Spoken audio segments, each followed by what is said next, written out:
One. Alrighty, coming back up is going to be Focus, this time with Peapot Dot, and he's going to be playing Mega Man X7. So let's give him another warm welcome. Take it away.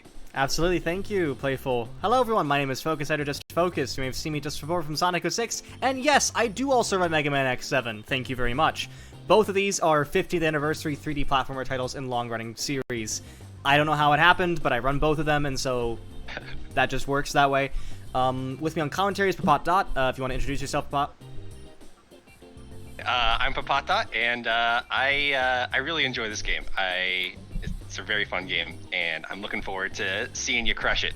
Yeah, it's gonna be great. I actually really love X7 as well. I think it gets a lot of bad rap. It gets a bad rap, honestly, and it's a lot of bad rap, sure. My brain is already going. It's okay, don't worry.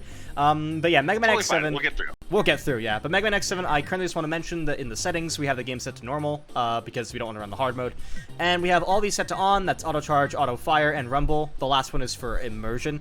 The other ones are actually useful in the run, and we'll talk about them once we get to them. But we're also running on the Japanese release. The Japanese release not only has faster text, but has some other additional advantages that we're going to talk about again as we get into this run. So, if you're ready, Peapot, you can give the countdown for this.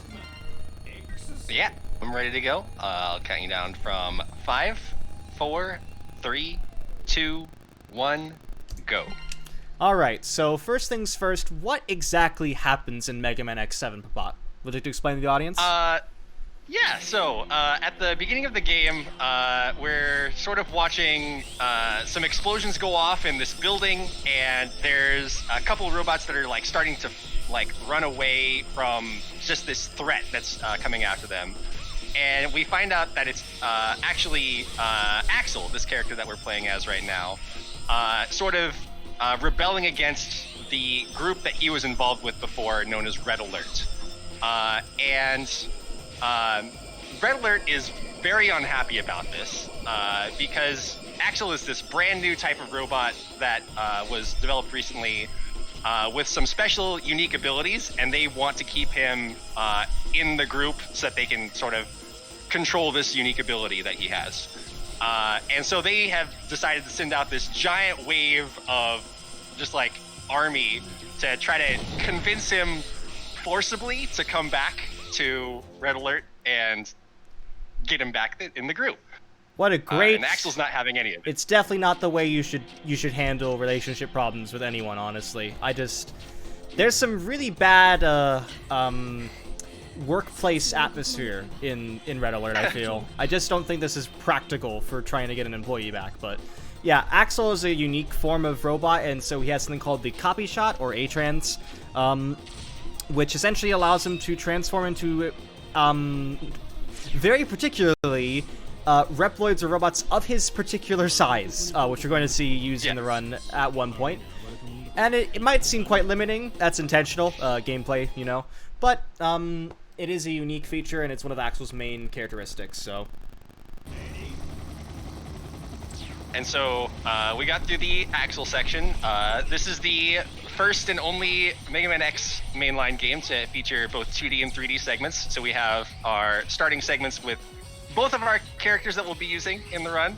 You might think this is a Mega Man X game, and we're not going to play as X. We'll see him a couple times. He's always a great help. Utilizing Zero.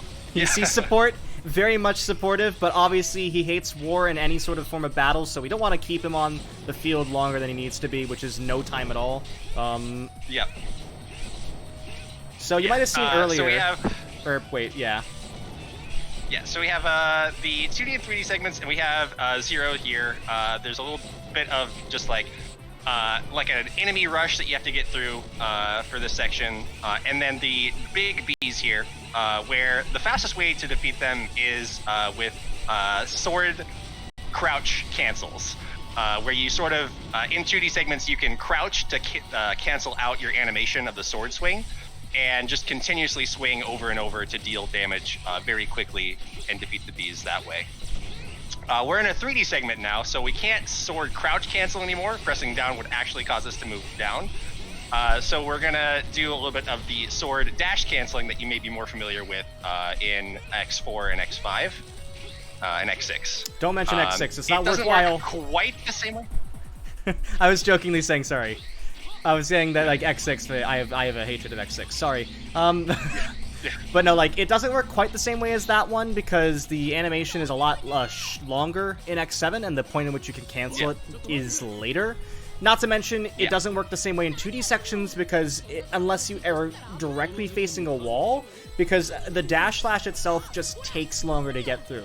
So canceling with a crouch is actually more efficient in 2D sections. Yes.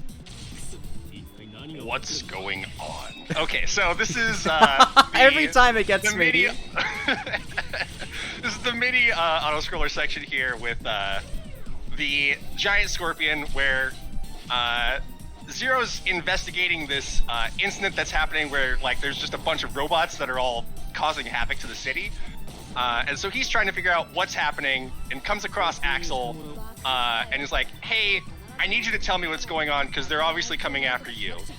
And Axel's like, all right, I'll tell you about everything, but can you help me defeat this giant scorpion first?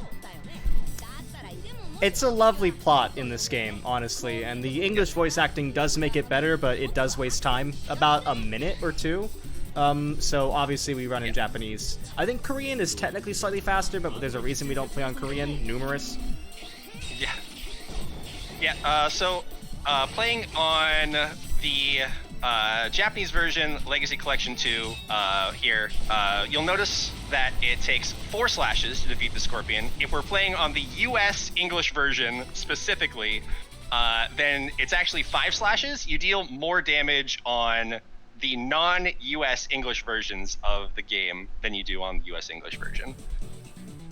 Yeah, it's incredible that they just decided for no reason to nerf all your base weapons in the English version, in the US English version. Not the UK English version, not any other PAL iteration, not the Japanese release, not the Korean PC release from 2003, just the US English release.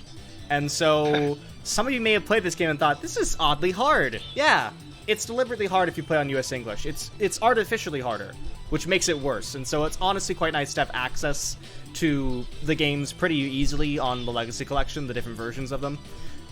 Which means you can also make incentives where we do get to hear the English voices still. Very fun. But Papat here will basically be your voice actor for tonight. Yeah, if you do want to play X7 and hear all the fantastic English voices, because I can highly recommend them, the best version to play would be Legacy Collection on the UK English version for that. That way you get all the great voices and you still get the good damage table. Alright, so we have Red Alert challenging our heroes to a duel around the world for the fate of Axel's freedom, I guess. Legal, maybe. We don't know. I mean, technically they are just a vigilante group, so I mean, I guess this is how the Mafia works. But if you're in the future and you're in the Robot Mafia, I guess this is how things work, and apparently we go around the world for this. Which I find to be funny. Yeah, so we're going into Gungaroo, our first actual, like, Maverick stage, quote-unquote Maverick stage. And we get our first real trick here, the sword jump dash, where you can kind of extend the height of your jump, both vertically and horizontally, by slashing at the right time. So that lets you get over the top of the wall there that we saw earlier without having to break it down and wait for the whole animation for everything. We are going to collect a few of the Reploids on our way through the stage, the rescue Reploids. Some of them give you health upgrades, some of them give you ammo upgrades, and a few of them give you like CD like stat upgrades that you can input at the end of the stages for various abilities, and we'll talk about those when we get to them. So yeah, Michael over here is one of them, and Al over here is a weapon one. We want to get weapons for Axel because Axel's weapon energy is going to become quite useful from the weapon we specifically get here in Vanishing Gungaroo. This is also why we do Gungaroo stage first, because this weapon we get from Gungaroo is quite powerful and is used in a lot of the boss strategies we have in X7. Yes. So we are taking this red mech here, this punch mech, as far as we can. We're trying to take it into the final room. This is a relatively new strategy. The old strategy was to leave the mech right before entering the last room so you could respawn a new red mech in that room. But I know Focus, you and Suki did develop some stuff with this, did some testing, and found the blue mech to be extremely faster on Gungaru, the boss fight himself. Trust me, I was not expecting that to be the thing that was faster. When I was looking into this, it's just like, why don't we just get this thing now? And Suki just made it, why don't we just pummel the boss? So, yeah, so at this point we now have these mechanaloids. They do appear randomly, but they will turn in specific ways once they reach you. So with the spider mech here, you want to try to aim for where the enemy is going to be, and then do a dash attack to do your drill. That will instant kill it if you timed your hits right. And that is essentially how we defeat this section here. I want to make sure that I don't kill them all with this. I want to make sure that I do get the blue mech at some point.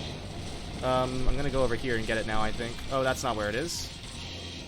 It's very easy to get lost in this stage, not going to lie, this section specifically. Yeah, because this room is just like a bunch of pillars around a center area, it's pretty easy to forget where you're at in the room.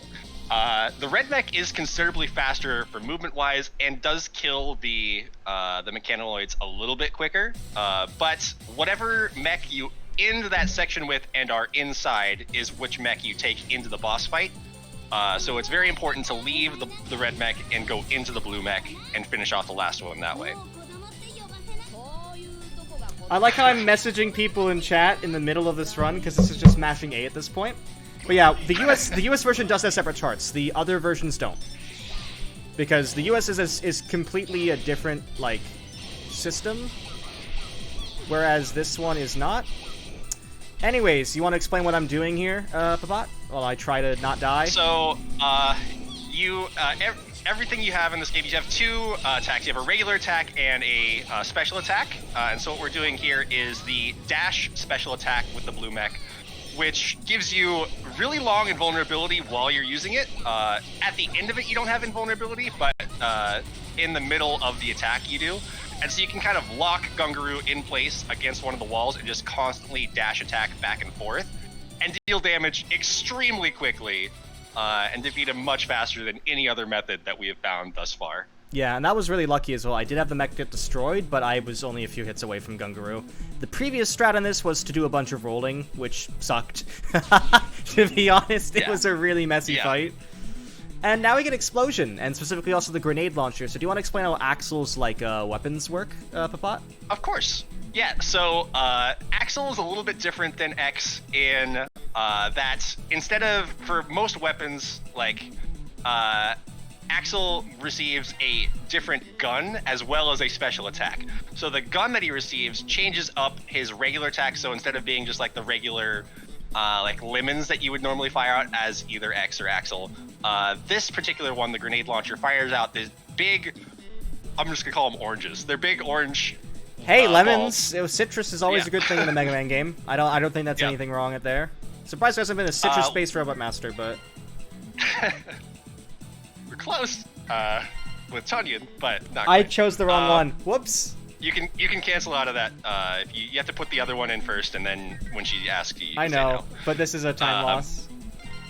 Yeah, it's totally fine. But the grenade launcher regular shots deal a lot of damage very quickly. Like, your rate of fire is slower, but the damage per shot is much higher than just your regular shots. And on bosses, and mini bosses especially, that matters pretty significantly. And then the special attack that you get from that is independent from the gun. And so we do have enough ammo at this point to use one of those shots. We'll get enough ammo to use two of them later in the run, and then be able to use more using a weapon tank, which we'll see. I still find it very funny that what I just did there. And it actually didn't put me, because my Gungar was so good, that time loss of 15 seconds means I'm only like 6 seconds behind my average still. Yeah, the explosion special attack deals a ton of damage very quickly. It's the highest DPS attack in the game, but because we only get so many limited shots of it, we'll see it in certain fights, but not others.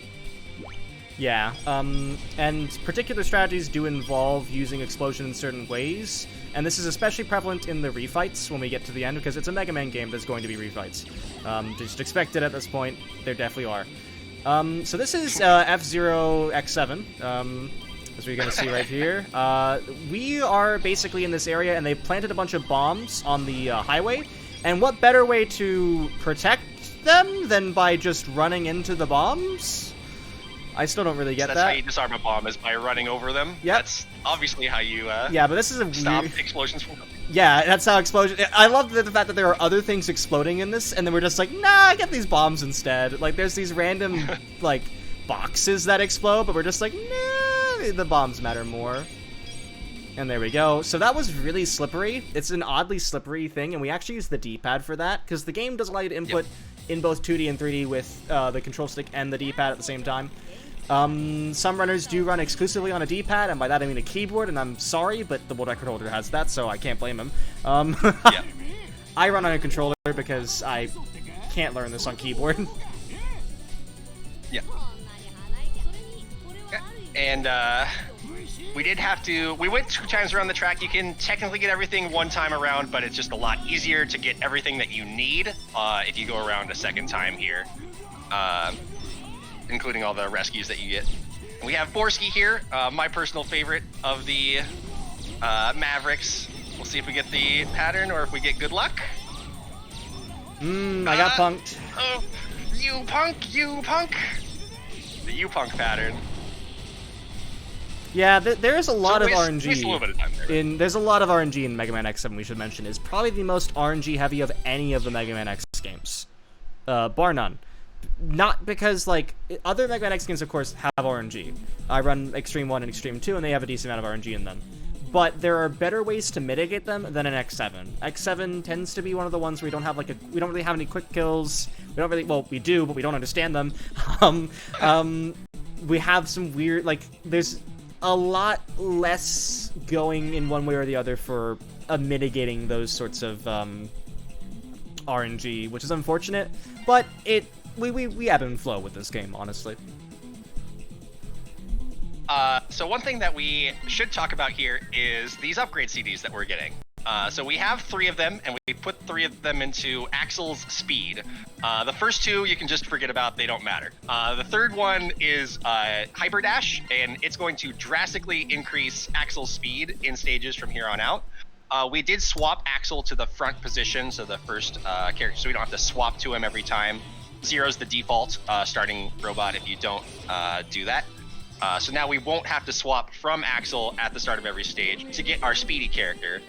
And we're going to start setting up Zero to be our tank and primary boss killer for later bosses. Yeah. It's honestly really cool because X7 was the first mainline game to involve this sort of character swapping mechanic, and so we're able to, like, strategize in this way.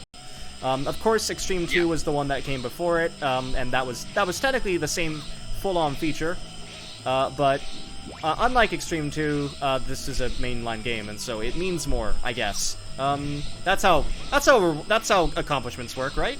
Yeah. But yeah, so X7, we can basically use it, and in New Game, we essentially split it off like that. There is a New Game Plus mode in Mega Man X7, which is just reloading a save that has everything completed, and that takes a lot of that strategy out of the game, honestly, and while it's still fast, it's still fun, I think that New Game is a much better category, and I think Papat would agree with me on that. Yes, I would agree. The only thing that makes it worse is this. Yeah. I like So how we say that on Hermit this. Crab here. And we're just hoping that he doesn't go back into his shell and spin. So he starts off guaranteed to do at least 1 attack here, and there he goes. And from here, we're just hoping that he doesn't chain these together, because every single one of these spin cycles that he has is about 20 seconds where you're just waiting for him to finish and then come back out and become vulnerable. And if he chains them together, he's actually not vulnerable for a single frame between those. So you can deal 0 damage if you chains those together. Decent, we take those. You can get a 1 cycle, but I accept a 2 cycle. Yeah, 2 cycles totally fine. And then we have a really cool and interesting second half of Tunyon stage here, where just like the first half, it's all 2D, but it circles around on itself.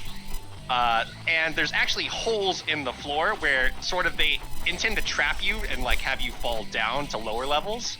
But instead, we're going to use that with Zero's double jump mechanic in order to climb up through those holes and get through much faster than you would normally be able to. So I heard this might be your second favorite Maverick in the game, maybe? Tunyon is great. I love Tunyon. Around and around! If you haven't heard the English voice acting for Tunyon, I highly recommend it.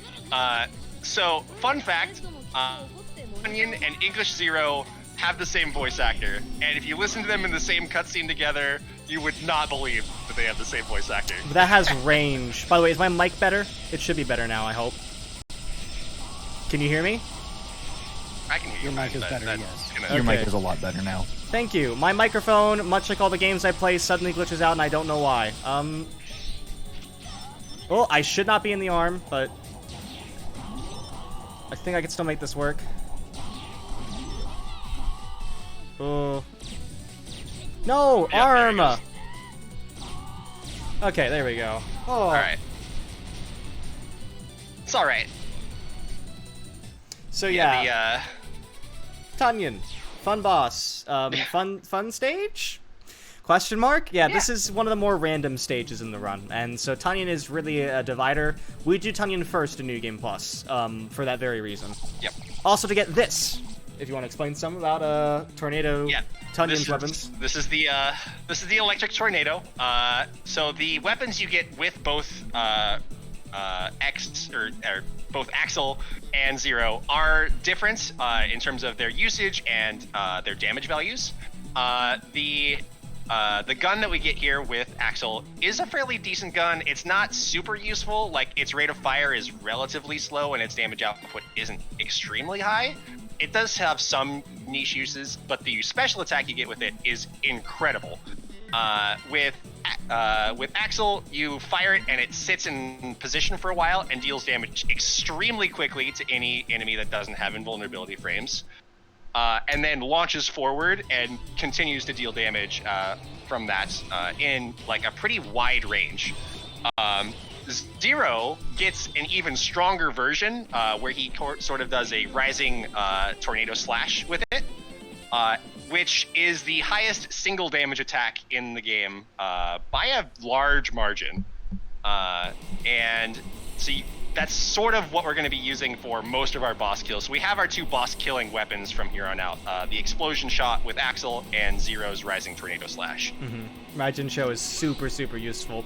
Also, I hope you like this cutscene, because I hope I don't want to see it again, because we're now doing, we're now fighting Falco, and of course there's a bunch of planes. You know, it makes sense. Yeah. This is one of the oddest stages in the game, because of these red planes. It's fine if I don't run on it, but if I start to move on it, oh boy, does it not work. It's very strange, the momentum on planes. They have interesting friction, is what I like to call it, where if you're standing completely still, then it's totally fine, but as soon as you start walking, then it's sort of starts shuffling your position around based off of where it thinks that you should be, and like how fast the plane is moving. And sometimes it just shoves you off the back of the plane because the friction isn't working quite the right way. You remember how we had telethrow in the previous run? Imagine like telethrow, but you are the rock. And you're thrown back at this point. The rock is left, you're gone, and now you're sad. That's basically it. And the unfortunate thing with Rin Kurang is if you fall there, you have to watch the entire intro cutscene again. So it's a big time waste. But as you were mentioning earlier, yeah, Volt Tornado, super, super high damage output. And as you can see here... Oh, come back. Come back. Yeah, there we go. Birdman is done. It is really powerful. As unfortunately as Papat said, yeah, the base gun is not one of my favorites. It's a laser, so if you're able to like shoot it like consistently forward, it's nice. But I honestly prefer, because we have rapid fire and auto charge on, it's much easier for me just to hold X here and get a lot of shots in. But it does have its own uses, like all the weapons do in X7. Well, almost all the weapons do in X7. Whoops, forgot Almost about all one. the weapons. Forgot about one. There's a really nice trick here that I do, though. I'm just gonna see if I can align it. Nice. Very well done. Nice. So basically what happens there is if I dash into a wall and then fall off instead of actually wall jumping, the game decides to make my normal post air dash momentum, which is normally like you fall like a rock. It goes duh, and then you fall pretty firm. Here it like falls and then goes forward slightly. It actually falls like you would normally fall in like a jump, and like a dash jump. And because of that, you can clear gaps slightly wider than otherwise possible. And so we can do stuff like that. It saves like 5 seconds, but it's always cool. Anyways, Falco, he's in the background and also the foreground at the same time. We can shoot him in the background by rolling. I did not mention earlier, but rolling essentially targets enemies a set distance away. Oh. Rolling will target enemies that are like, it will actually constantly attack an enemy that you target or is targeted. If you keep on holding shoot as you go through it, and also rolls make Axel invincible, which means that something which is in the background, which is hard to target, like when crowing here, is easier if you roll and then keep on holding shoot, because you will have the target hold, but you don't have to keep on being at a diagonal to actually hit him, which is good. And so I prefer rolling. You can also go to the sides and use grenade launcher from the sides, but I prefer this. Yeah. Yeah, at specific angles diagonally, you can get the lock-on to happen, but like when you're straight on, you can't fire with either the regular gun or with the grenade launcher, so you do have to go sort of sideways, and you can't shoot the grenade launcher while rolling. It's one of the downsides of that weapon. Sort of the one way that it maintains being not completely overpowered. Yeah, and also it does lock you in position if you try to shoot. If you try to dash jump with it and then shoot, you will stay in place. You have no adjustment after. Unlike every other weapon where you can shoot and move in the air pretty freely, grenade launcher is a lot more stiff, I suppose. Yeah. We have Soldier Stone Kong here, and boy is this a stage with a capital S. This is probably one of the most indicative of like what exactly makes New Game different from New Game Plus. Because there is a lot of stuff that we can take damage from here, and the whole purpose of this is to essentially get Axel to survive. So I guess I can call this a survival horror. That fits the theme of this marathon, right? Quite literally, we need to make sure that we aren't taking too much damage from things, which includes things as small as bees here. I didn't want to get that because this is actually the last area we're going to get Reploids in. I guess I'll take that as well. Never mind. I like everything. I'll take every Reploid you have. But yeah, so... Actually, we haven't explained that quite yet. Why exactly it matters that you also don't have Reploids die or collect Reploids from now on out. It's because you might notice that we had like a rescue screen. If you have a Reploid either die, captured, or... Oh, I guess that's that. It will appear on a screen after the stage is done, even if you've already gotten all the chip parts you wanted.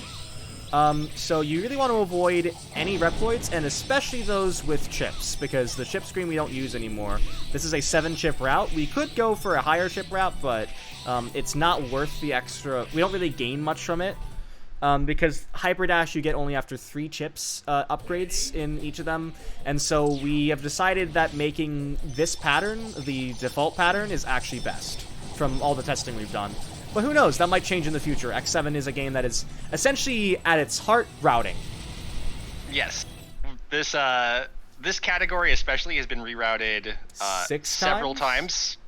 Yeah, it's like 5 or 6 times in like which stages we go in, and then how many chips to collect, and where those chips go and who those chips go to. So yeah, a lot of cool routing that's gone into this game in this category especially. Then we have our good pal Stone Kong here, who fights for loyalty. He knows that what Red Alert is doing is wrong, but he fights for them anyway. That makes sense. So, yeah. Moral compass, everyone. Yep.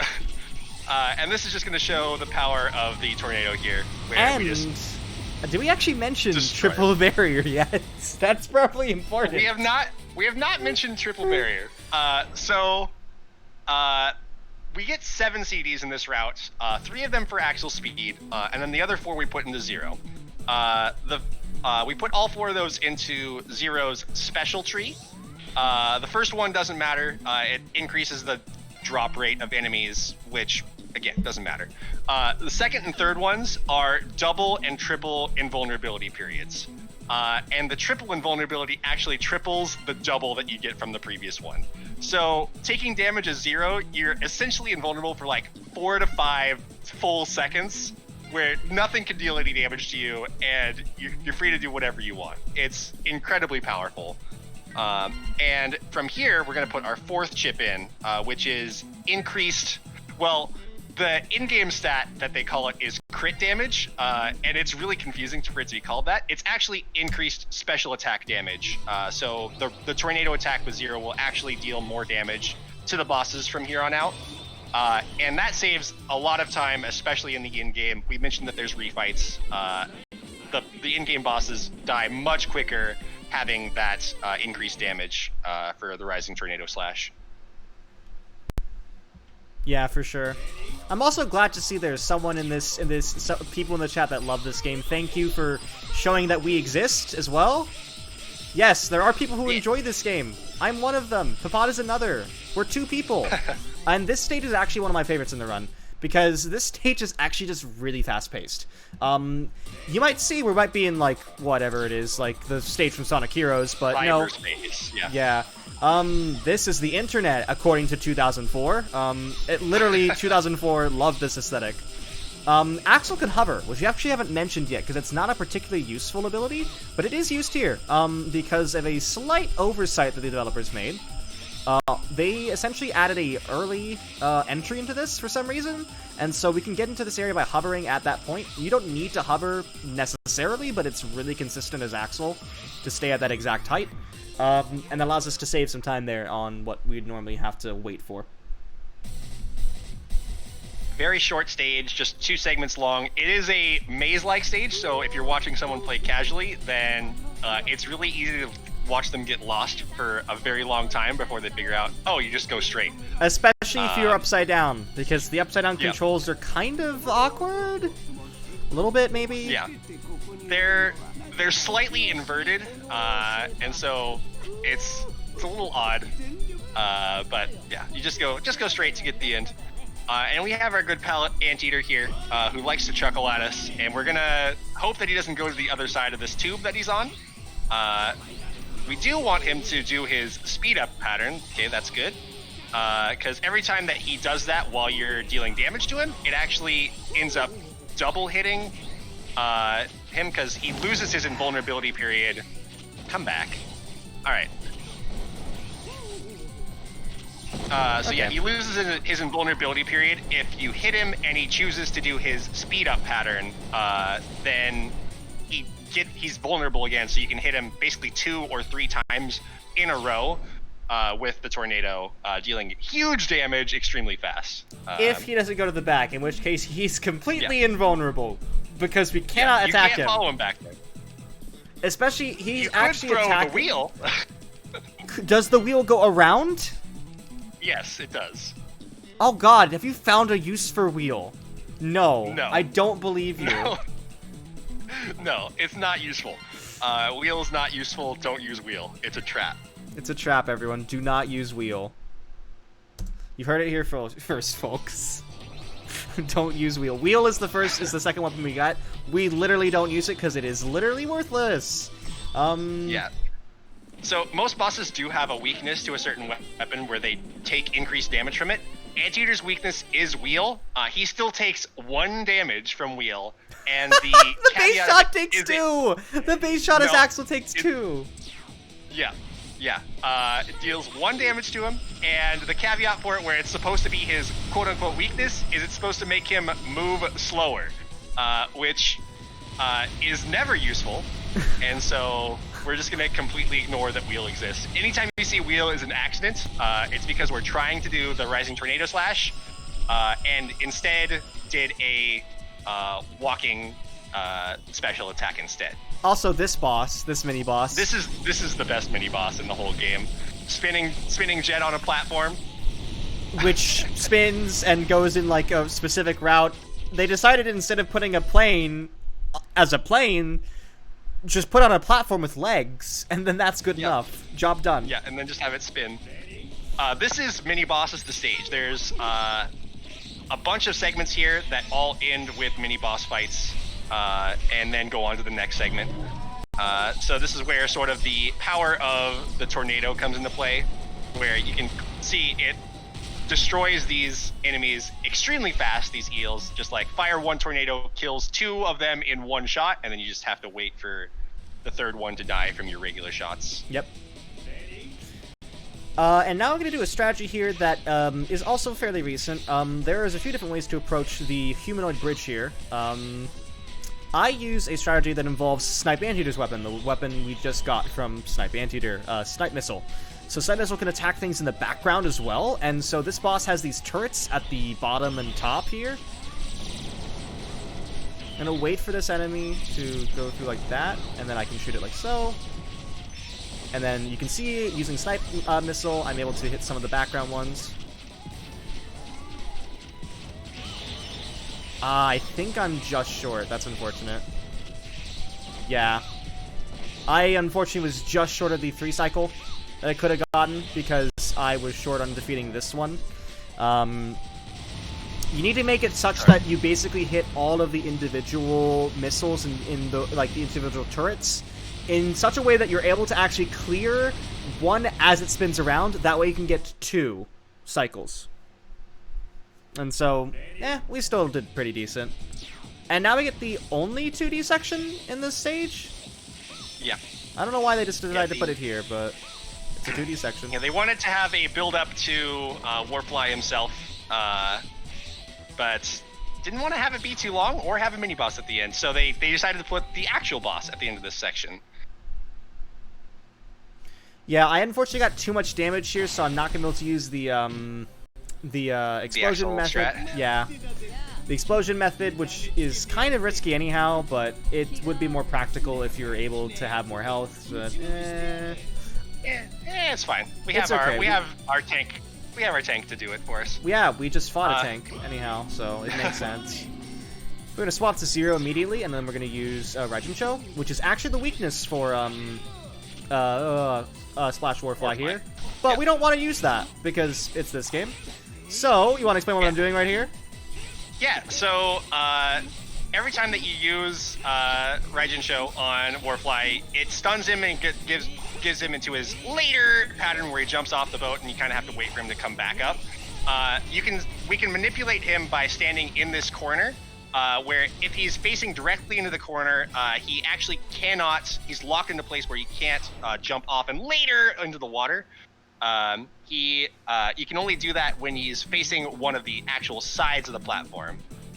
So you get him locked into the corner and force him to stay up so we can kill him much quicker than normally. Absolutely. And we don't actually really... We do use Axel's weapon from this, but not really Zero's. Yep. Zero's is actually a separate selection of weapon. He has 2 which do that. One from Wind Currang and another one from here from Splash Warfly. Yeah, they're not quite as useful as they are in X8, unfortunately, where the glaive is extremely powerful in X8. Way too powerful, honestly. Yeah. It is the main thing you use. You don't even use the saber unless you want to fly, but actually you can still do that with glaive. Never mind. Yep. And now I get the funny one. The one everyone knows. The ha ha ha burn to the ground one. Ha ha. Everyone's favorite X7 meme, except for the people who actually play X7. Yes. Well, we do prefer a tornado Tunyon. I think I do. I love a good later. I love a good later, but yeah. Highnard, Highnard's fine. Highnard's fine. Yeah. Highnard isn't, what is the actual, this is a big question for me, and I guess a question I'm going to give you as well, Babot. What is the actual most annoying thing from X7? Because I'm trying to think of it right now, in terms of voice clips. These radio towers right here are the most annoying thing in X7. Okay, true, but I meant noise-wise. Oh, you mean that noise. Okay. Well, yes, but also just the radio towers themselves. That's true. Where if you get hit by the radio towers, you get knocked down. Like, it's a guaranteed knockdown unless you're playing as X in the glaive armor, or glide armor, excuse me. So you can get hit by the radio tower and get knocked down, and it takes a huge amount of time to get back up, and then you climb back up, and the radio tower's in the same spot, basically, so you can get chained together pretty dumbly. And you can see there's some radio towers here. Everyone who's played High Nard Stage casually, I'm very sorry for what you're about to witness, because we're not doing this section. It's incredible how much you can just skip of this section by just knowing that Axel can transform into other robots. I had a lot of health as Axel as well, so I was able to do this pretty quickly. I could just take some damage boosting there. So we aren't able to actually exit from that transformation until the bar dissipates, and so you're stuck there. So the fastest way to go on after you've hovered all the way over to that side is to just air dash constantly, because there's no normal dash, but there is an air dash, because... Sure. Yeah. That makes sense, right? Yeah. And now we get High Nard here. First thing with High Nard, we have this robot. What is this again? A jackalope? Gazelle? Gazelle, I guess? It's a thing. It's a big yes. Yes. But we're gonna get on. We're gonna knock it down using the water gun that we just got from Warfly, hitting both of the leg joints to get it to stop in place where it is, and then we're gonna climb up and get on the neck and just use the tornado slash to beat. Very clean High Nard right there. Very fast. Yes. Very nice. That Axel movement was just wow. Yeah. Got to be a little bit careful with how you fight High Nard up on the neck, because the neck has even stranger friction than the Red Plains do in Crowrang, where you sort of, like, as it's turning, it slides you off and you actually have to walk with it in order to stay on the neck. Everywhere else on the Gazelle or whatever it is, you're fixed in place, but the neck specifically, you can get thrown off the side and into the lava, and if you touch lava, then you die. All right, yeah. So yeah, you need to be very careful. Even if you've defeated the boss and you fall into lava, you will have to face the boss entirely over again. There's no cutting corners there. Anyways, hi X, nice to meet you. Hello, oh, X. Lovely.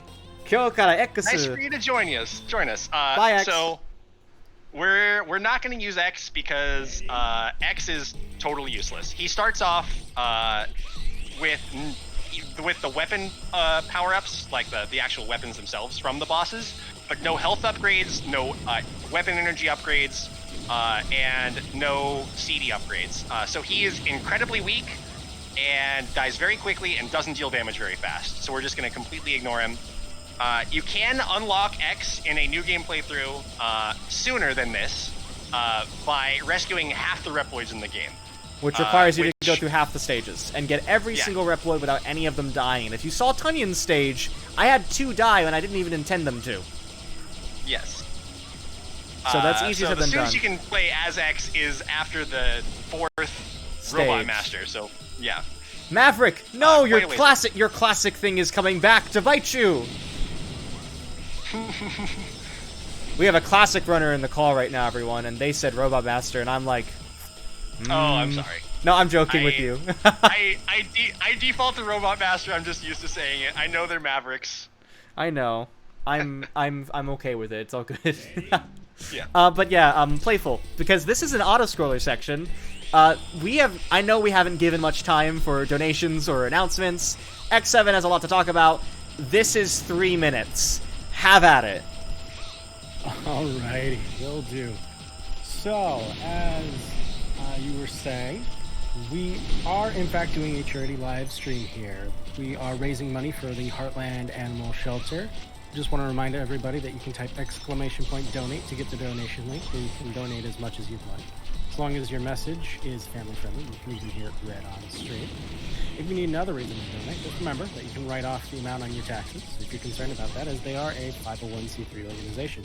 No matter what, though, we appreciate you all for being here to support this wonderful charity. Also, coming up, excuse me, if you enjoy the current game and want to check out our schedule, type !schedule and you'll be able to check that out. We're also helping the animal shelter by having their wish list in our chat. If you don't want to donate using the Tiltify link, you can donate directly to them using !wish list, and that will get you to their Amazon wish list. If you were wondering who Heartland Animal Shelter is, wow, they were founded in 2002 to help alleviate unnecessary euthanasia of animals in the Chicagoland area. Their vision is to, again, eliminate euthanasia for any adoptable animal. Their mission is to provide a no-kill shelter for the care, humane treatment, and adoption of lost, stray, and abandoned animals, and find permanent, loving homes for homeless animals, and promote responsible pet ownership through education, community outreach, and collaboration while maintaining respect and compassion for all creatures. They rescue pets from various situations, and each pet arrives with their own unique needs. Some of their pets require medical care, some require emotional support, some require behavioral help, but they all require some little TLC.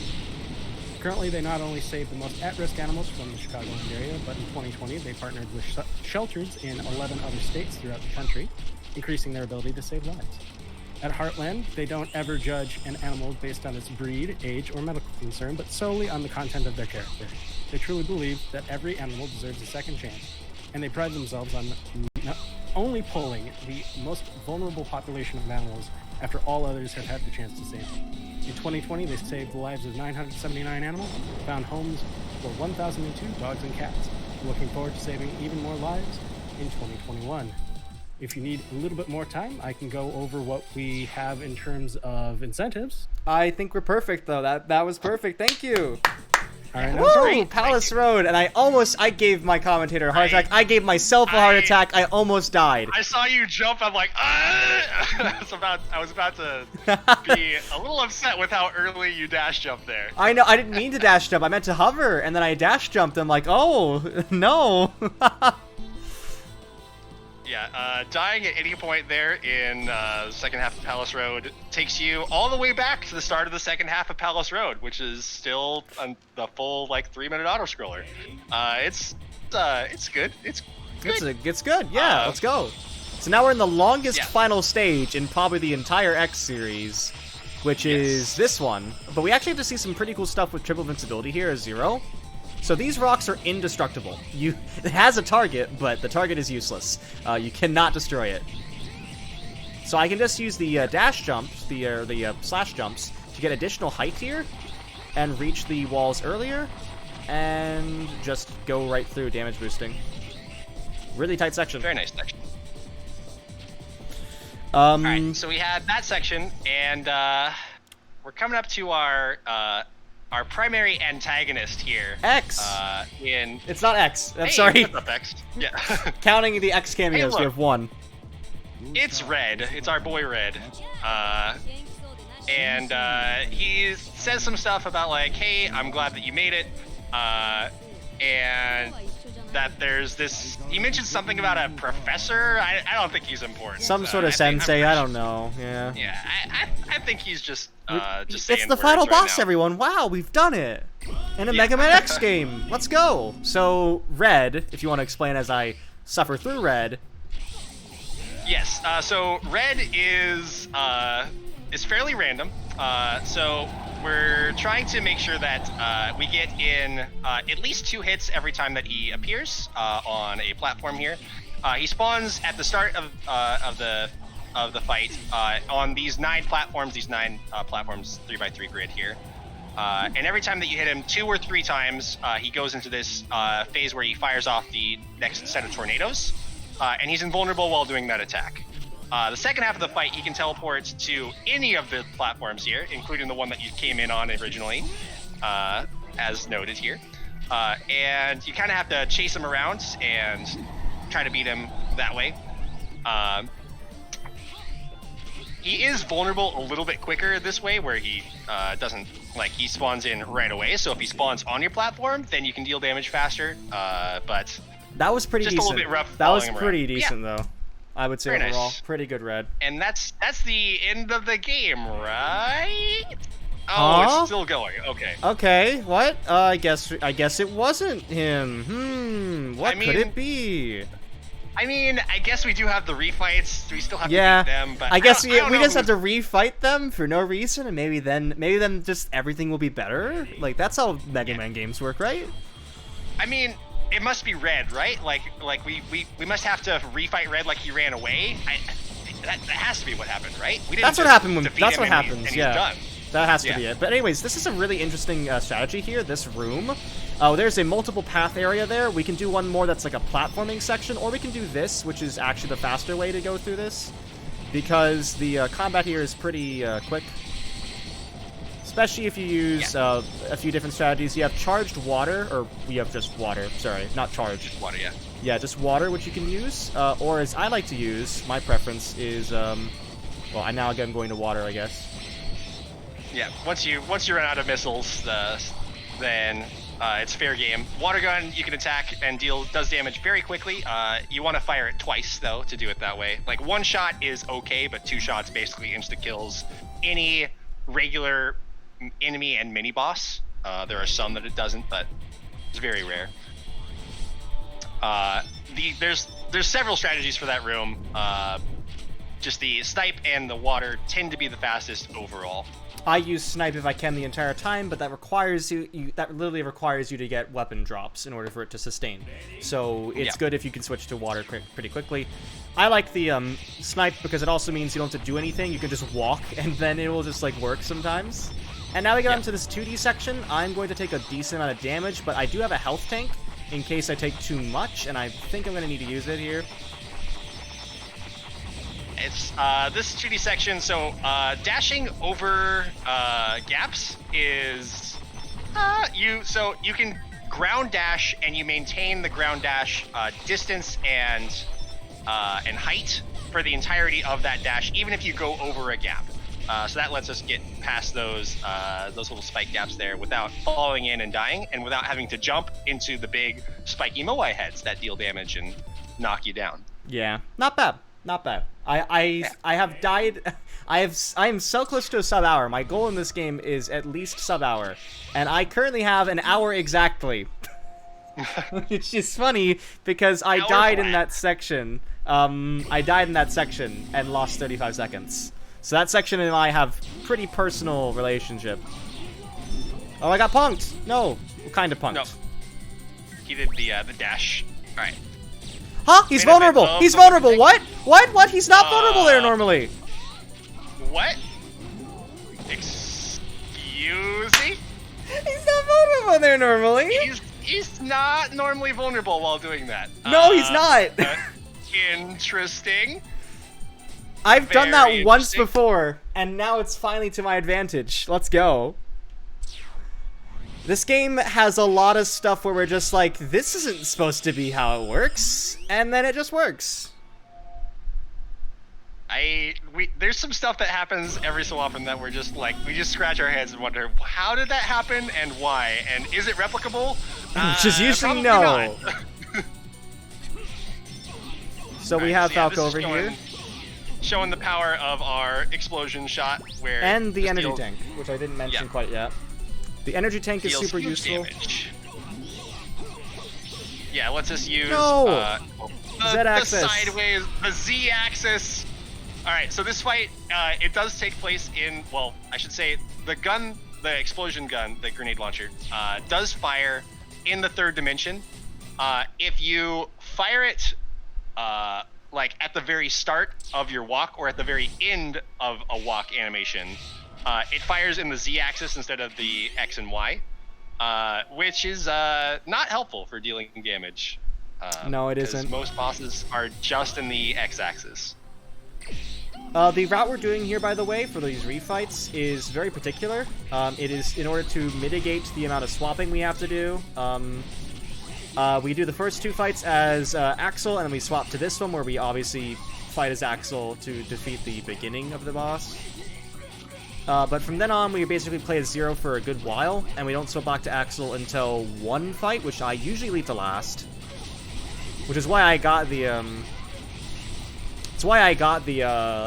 refills for the health and weapon for Axel, so that I could, have a pretty good time with going through it later on. Yeah. And so we now Good have strats, good ideas. Yeah. We now have a point here. We're gonna go down to Stone Kong. Stone Kong is the easiest one to fight after that boss, I find. If we can get through the grave. By the way, these are the graves apparently, which is probably the most horrifying boss rush mechanic they have in the X series. Like, gosh. Yeah, you go into their gravestones to defeat them again. Yeah, this is just more showcasing of how strong Tornado is. And triple defeats visibility, Stone Kong before his shield can even go around the horn and back to him. So yeah, we're now done half the bosses, and this is pretty good. So I'm gonna press my luck, and I'm gonna go for the one I hate most right now. Yep, I'm gonna do it. I'm gonna go for Gungaroo. So unlike we had in the main stages, we don't actually have the Rhydar Myrtle, and so I have to just fight him as Zero alone, which involves a lot of tornado and a fair amount of luck. There's an RNG manipulation here with the boss, which I think I might be able to get. So let's see if I can do it. I got a good setup for the start. Just setting up our position here, and good. No. What? Get. I love Gungaroo. Love him. Love this kid. That looked good, but it did, but this game is weird. So instead of doing any of that, I'm just going to repeatedly use Tornado. Or that can happen, sure. Get wide angle kicked. All right. So we're trying to. Sure. Yeah. Nice weapon cameo. By accident. Yep. So, in general, what we would like to do is stand at a very specific position where Gungaroo gets locked into place, forced into his back kick attack just repeatedly. And because Zero has the triple invulnerability, we're able to stand in him and just basically not take damage for extended periods of time and just lock him into doing the one attack and not jumping around the room following after him. I don't like it's Gungaroo's refight. Theoretically faster to use the tornado attack on him just because the damage output is higher, but it's just extremely less consistent to do it that way. Even the RNG, even the AI manipulation isn't consistent. By the way, this is really funny. This boss is funny. Not just because it's Tunyon, but the way in which we defeat Tunyon is to use Tunyon's weapon on Tunyon. Tunyon on Tunyon. And then we get Nice. pucked up, and then watch. Immediately falls down, and then stands. Yeah. Two more bosses left. I'm going to go over to Anteater next, which is their other big source of RNG in this boss rush. We are approaching the end game, by the way. We are about 5-6 minutes out, depending upon how good luck the boss wants to be. Yeah. Yeah, depending on how much they want to just how much Sigma's not us. be damageable. Yeah. Wait, who was that? I'm sorry. Sorry. It was... It was red, yes. Yeah. Oh. The starting spin, the rare starting spin, he does that every so often where he just goes around the horn once and then goes into his attack pattern for whatever reason. Oh, man. Come back. All right. Come back. That was so funny. That was so funny. I can't get over that. Oh. No. Yeah, this is Anteater. Anteater does what he wants to. And that was so good. It was so fast. Yeah. And he's supposed to be like the old wise member of Red Alert, and I just see him going. It's great. Yep. Oh, that just. Okay, so we have one more fight left in the refights, and that is Splash Warfly, which is going to involve the method I was trying to do earlier but couldn't quite do. So I'm going to immediately use the weakness, which is or that. Oh, Huh? you got the double. Nice. Triple? So, That's triple. Did you get triple? That's insane. So there's one caveat to Warfly where if you get hit on the very first frame of the tornado attack, then it cancels the animation and you deal the full damage to him while not having him think that he's in that, like, he got hit stunned by his weakness. So you can actually double or triple hit him. That was a triple hit, I'm pretty sure. I don't know what it was, but that was out there, man. Yeah. It's incredibly rare, but I have never gotten it. Yeah, because I've done the zero fight a lot of times. I've seen it happen often enough that I'm aware of it, but it's just so rare. Oh, by the way, here's Sigma. Yeah, Sigma just shows up at the end of the game. He's the professor that was manipulating Red Alert behind the scenes. Because of course he was. That somehow Axel didn't know about, even though Axel he was left a member. Technically, while Sigma was there. It's because Sigma was wearing a cloak. Obviously, they couldn't see his rest of his body. Yeah. Okay, so this is the final boss. It comes in 2 phases. The first phase is basically how many times can we use Raijin Show? Let's count, everyone. 1. Yes, we're hoping that Sigma just stands here and does this small gun shot attack repeatedly. 6, 7, 8, 9, 10, 11, 12. Oh, 12. 13. He literally just stood there. Let's go. The no movement, no teleport Sigma. Perfect. So we got one more fight, the final boss here, and time is coming up soon. It will come up suddenly. I'm gonna warn everyone, so keep your eyes open. We're gonna be switching to Axel, and we're gonna use a grenade launcher from a distance because it's the most powerful weapon in terms of damage output. We're just gonna stand here and shoot. Let's see what pattern we get. Ready for the real thing? No, I'm not. I don't like that English voice at all. Okay, yes, stand this is here. the biggest Sigma of all time. Oh. Alright, we got spin. Don't do it. Okay. Okay. Alright, good. So we're hoping for either this fire breath attack. The attack that we would like to see is actually the green ball attack. Any of, like, the crotch laser or the fire breath attack is fine. There we go, green balls. So green ball, he stays out for the longest and can chain into another attack where he's standing here, or floating here. I was getting ready to split. Oh, am I gonna get punched? Oh, punch! There we go, time. 1:00:42. Really good run, actually, considering everything that went wrong. I menued wrong in this run. I menued wrong. Very, very nice. Very nice run. Very impressive. Oh, by the way, Right. wait. And time for best ending. Your guns have no effect. You're welcome. Axel just gets punched into oblivion. And therefore, that's why Sigma we now... wins! Sigma wins! But no, so that is Mega Man X7, everyone. That was a really good run overall. I'm happy with that. I'll just say a few things about myself before I head off after having done 2 runs in a row. If you're ever interested in looking at any of the runs I do or stuff like that, I run Sonic 06, I run X7, I run the Extreme games, I run a bunch of other titles like Super Monkey Ball, that sort of stuff. You can follow me on Twitch at twitch.tv/focus site, spelled as you'd expect, or you can follow me on Twitter at refocused, spelled with a K, so REFOKUSED. I am very active in both these games, and I'm going to get a sub-hour in this title. I swear, it's gonna happen.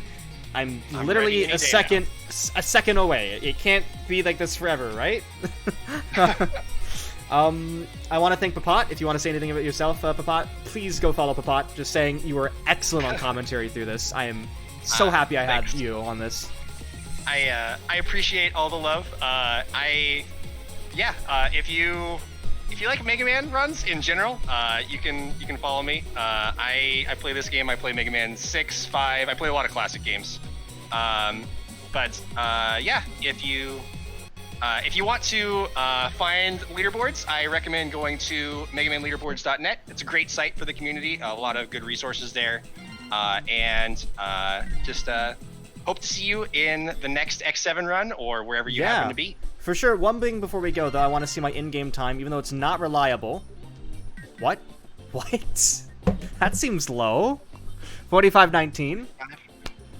I think my world record is one, or not my world record is a 42 with in-game time, but it's not reliable. In-game time throughout this entire run, by the way, not reliable. As Peapot would unfortunately know. Would really unfortunately know. This game can be really weird with in-game time. So we put it on the leaderboard, but we do base it off RTA.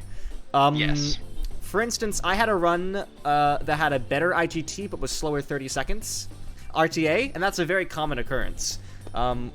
Which seems to indicate possibly that maybe it's very possible that computer performance can actually, if it's slower, the computer performance, it's very possible that IGT could maybe improve, because I feel like there might be something within loading screens or within cutscenes that plays and tracks stuff. It's very odd. We don't use it, and so it's the RTA matters. But I have the IGT just because, sure, it's nice. Yeah. Yeah, it's always nice to have another comparison, even if we're not sure how accurate that comparison is. It's probably the least accurate thing we could possibly choose, but sure. Anyways, thank you for having us, everyone. Make sure to keep on donating, and yeah, thank you. All right, let's hear it for Focus and Peapod. That was a really great run of Mega Man, and thank you so much, Focus, for doing Sonic 06 and Mega Man.